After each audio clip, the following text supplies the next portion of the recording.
Hello, I am Victoria. I'm located in the city of Toronto, and my background is Indigenous Ryukyuan. My mother was Okinawan, and my father is mixed with Indigenous Canadian and European. So I do have a lot of desire and connection for Indigenous knowings and teachings.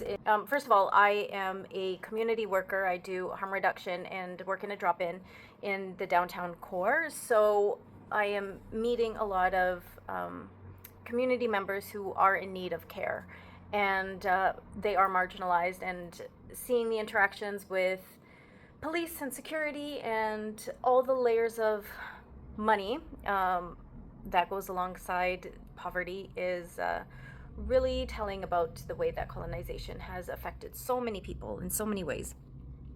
Just the openings of the municipal elections for the city of Toronto, and that is going to be held in October. However, in May, we have already started the nomination process, which is something that I'm actually looking into as well. Something that really stood out to me from Dr. Hamilton's lecture was that at about 32 minutes and 40 seconds or so, there was a lot of talk about community care, and that there is a need to focus on the group and not necessarily the individual.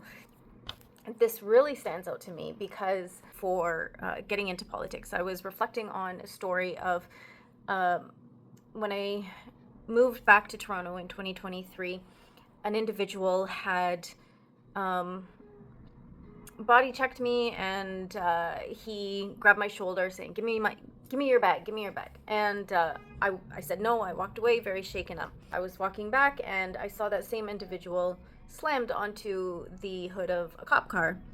Apparently some other shopkeepers had witnessed what had happened, called the police, and I was talking to the police officer about what happened, and she had said that, like, what's likely going to happen is he is going to get a restraining order. He can't come to this area again.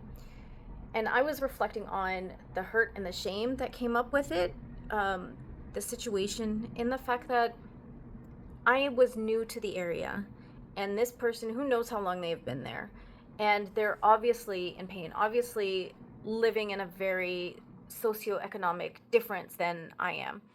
And I get treated with a lot more privilege in the situation. Like, there was no space for compassion, empathy, care, and community for this individual who was clearly down and out and was looking for quick money.